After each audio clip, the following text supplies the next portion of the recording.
All right, so this is the last presentation for Unit 7. This is presentation 6.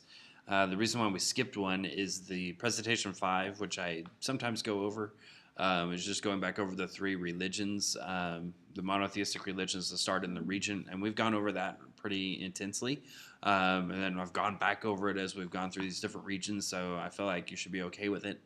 And understanding the three monotheistic religions, Judaism, Christianity, and Islam. Of course, if you don't, go back to the religion notes back in Unit 2, and you can check that out. All right, so with this presentation, we're looking at basically current issues in the Middle East. There's a lot. First off, look at economically speaking, oil and the control that has in the region and how that can actually be a problem for the region in the future. And then, of course, the lack of rights for women and things of that sort. So, first off, looking at the population of the region, though, oil discovery, once they discovered oil in 1920s and 30s in the region, obviously people started moving in there for work. But the problem is in the Middle East is that the education system is not super strong. And so to fill job openings, especially your middle and upper management type stuff, your white collar jobs, they had to bring in what's called guest workers. You need to know what they are. And so a guest worker is going to be someone from a different part of the world. Could be European, American, East Asian, whatever. And they bring them in to work these higher end jobs. So basically, they're pulling people from areas where they have a better education system to work these jobs. Now, of course, this is going to create resentment among the locals towards these foreigners coming in and working because they're making more money and things like that, and they feel like that should be available to them, but it's not because of the lack of good education. And then you have stateless nations. We already talked about some of like the Palestinians, for example, in the West Bank and Gaza Strip. After the creation of Israel, they became a stateless nation. And then the Kurds I've mentioned as well. They're in Turkey, Iraq, and Syria. Currently, one of the big forces fighting ISIS, and they are the ones that underwent a genocide at the hands of Saddam Hussein in Iraq back in the late 80s. All right, and then looking at oil, for example, you need to know what a strategic commodity is, and that's something that people are willing to go to war over to ensure its steady supply. So obviously, oil is going to be one of those. We've been in many wars in the Middle East, and a lot of them tie in with, oil is going to be a part of it just naturally because we need it for our economy. And so it's a strategic commodity. Of course, another one would be water in this region because it's a lot of desert, and so they need access to water. So the challenges they're facing, especially in these oil countries, is modernizing their infrastructure so they have better access to the oil. Develop agriculture, minerals, and water, like I was just saying, access to water and access to higher education and job training again, so they don't have to start. They can stop bringing in these guest workers and can rely on their own people to do these jobs. And this is where it says here, human resources are critical. Human resources is your people. So the most important resource any country has is not oil or diamonds or gold or anything like that. It's people. If you invest in your people, get them a good education, then your economy is going to thrive because you're going to have people that are able to invent new things and stuff like that that's going to help your country produce. Look at Israel, for example. Israel has no oil, one of the only countries in the Middle East that has no oil. And because of that, they've had to be innovative. And so they've advanced in medicine and other fields and stuff like that as a response to that. And so they have a more diversified economy because of it. So it's actually helped them. All right, now looking at oil in the Middle East, so you see your OPEC nations. Remember, that's the Organization of Petroleum Exporting Countries, the ones that control a good portion of the oil in the world. Arab OPEC countries have 32% or produce 32% of all the oil. This is back in 2001, but still similar today. And then non-Arab OPEC, another 9%. So that's a good chunk of the pie compared to everybody else. Here's another way to look at it. I'll just kind of flip through these. If you want to look at it a little bit more, you can pause it.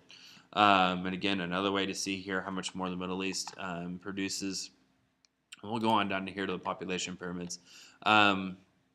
So with this population pyramid, for example, what I want to point out mainly is this one here in Qatar. Here is going to be guest workers. And so anytime you see a population pyramid in the Middle East and there's all like this area of men that just kind of jet out, especially middle-aged men, compared to the females in the country, that's your guest workers because they're going to bring in men because going into women's rights and stuff like that, not as many women work. Some countries, women are not allowed to really work much at all, and definitely not these higher end jobs. And still, most Middle Eastern countries, especially your more ones that are controlled more so by Islam. Even places where women are allowed to work, they're separated. So women work in a women-only office, and men work in a men-only office. They're totally separate from each other. But that's why you're going to see that. So it's not like there was a genocide of women or anything during that time. And here in Iran, you see kind of a boom down here in population. And this is basically towards the end of the Iran-Iraq war for the most part.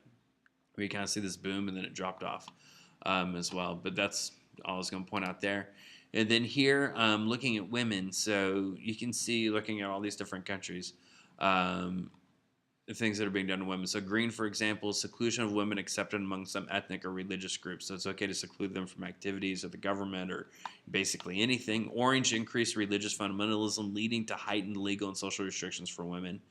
Light blue, compulsory government mandated dress codes for women. So you could get fined for not wearing like the hijab or something like that. White, attacks on women for modest dress were known. So if you're out walking around or you're not dressed appropriately, then you could be attacked and beaten in the street, and it's fine. Like, no one's going to stop you. Like, it's accepted. Tan, women need permission from male relative or guardian to get a passport or to travel abroad. And so they can't just go and get their own passport. They have to get permission from the eldest male relative in their family in order to do that, if they're married from their husband. And then, I guess purple, women cannot drive or need male permission to drive. So you can see, especially over in this region here, you have a lot going on, especially Saudi Arabia is one of the worst. So women just do not have that much freedom in the region, and this is looking at percent of women over 14 who produce goods and services in the formal economy. Formal means they actually like have a job, like they go to a workplace. Informal would be like I knit clothes at home and I sell it on the street. That's informal. So this is they have a employable job. So some countries are doing better than others. You can see North Africa. Some of the countries in North Africa are doing a little bit better than those in the Middle East. It just depends where you are. But again, generally speaking, women are just not as involved in everything. All right, now let's look at the subregions real quick. The Arabian Peninsula, Eastern Mediterranean, and the Northeast. All right, so the Eastern Mediterranean, this is the wealthiest part of the Middle East. Or, well, yeah, generally I would say the wealthiest. Here, though, they've had some issues, mainly political problems, of course, between the Israelis and the Palestinians. Lack of water is going to be a problem here as well. The refugees, which is basically always a problem, of course, lately is a huge problem in the Middle East with the Syrian war, and then weak infrastructure, especially outside of Israel. So things that could grow in is farming and tourism. I mean, especially tourism. You know, like if that area was peaceful, people would flock there for tourism. Now, I mean, you got nice beaches here in Tel Aviv, but also in a very modern city, and they got resorts and stuff like that. But also, considering your three main religions start in this region, think of all the millions, if not billions, of people that would want to go there and visit if they felt a little safer. All right, so a couple of key things you need to know in regards to the religions, three monotheistic religions. You know, their holy sites in Jerusalem. So for the Jews, their main holy site is the Western Wall, which is the holiest site for them. This is the last remaining wall of the original Jewish temple, which was destroyed by the Romans 2,000 years ago. So the Jews still do not have a temple. And then for Christians, their main spot is the Church of the Holy Sepulchre. And this is where Jesus was crucified and buried and I believe rose from the dead from this point. And then for the Muslims, it's the Dome of the Rock, which is the mosque with the big gold top on it. And they believe this is where Muhammad rose into heaven from that point.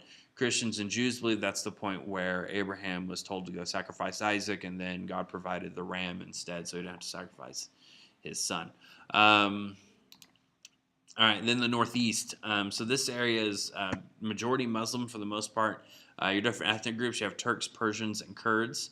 And then Arabs as well, but Iraq is the only area where you really see Arabs in this region.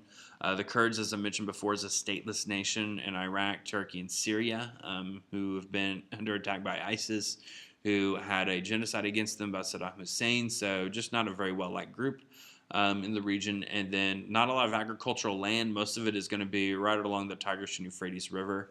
Inside the Fertile Crescent, but outside of that, there's really not much. And then, of course, oil and natural gas is big in this region. Um, and then Turkey, of course, we talked about how they tried to enter EU, but probably not going to happen. But because especially their population is closer to Europe, and so they feel a little bit more connected to Europe. Um, Iran, their problem is economically they rely too much on oil. So if oil goes away, then or demand drops, then obviously that's going to hurt their economy. Iraq, well, I mean, clearly they got problems. I mean, they had a war in the 80s, the early 90s, and then through the 2000s, a good portion of them, then getting rid of their dictator Saddam, and so they got a lot of rebounding to do. Afghanistan, it's one of the poorest countries on earth, still at war there, civil war going on. I mean, it's just not a good place currently. And here's looking at, you can kind of see where people live throughout the Middle East and North Africa. So North Africa, of course, mainly along the coast, then along the Nile. And then the Middle East, again, along the Mediterranean coast, the western part of Turkey, and then your main cities like Baghdad, Riyadh, things like that. So Tehran. There's not too many people, just middle desert. All right, the Arabian Peninsula. So the Saudi Arabia is the biggest country in this region. Saudi Arabia still is a monarchy, and they are very, very strict. So it's still where, like if you're homosexual, you could be stoned to death. So it's very punitive, their justice system. They really enjoy the death penalty.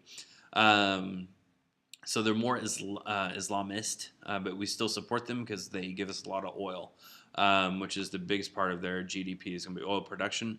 Your other countries in here, you got the United Arab Emirates, Oman, Qatar, Bahrain. These areas have very high standards of living. They look very Western. Of course, Dubai is in the UAE, and so you have a lot of foreigners working there and stuff like that. So these are your generally your safe countries to travel to in the Middle East. And then this part, I'm not going to show this on here, just in class. It's mainly pictures of Dubai. Dubai, which is in the United Arab Emirates, you can see right there. It's not even the capital. But this example basically is what oil money has done in support of the West, and how they've just gone crazy building this amazing city, but also looking at this is, what's the future of Dubai and the rest of the Middle East whenever oil is gone? Whenever we move away from oil or we run out of oil, then what is going to keep Dubai and these other countries and cities functioning if that is totally, disappears? And so that's why it's so important for this region to diversify and figure out other ways to make money, because otherwise this is just built on sand. It's all going to sink and be destroyed once oil is gone.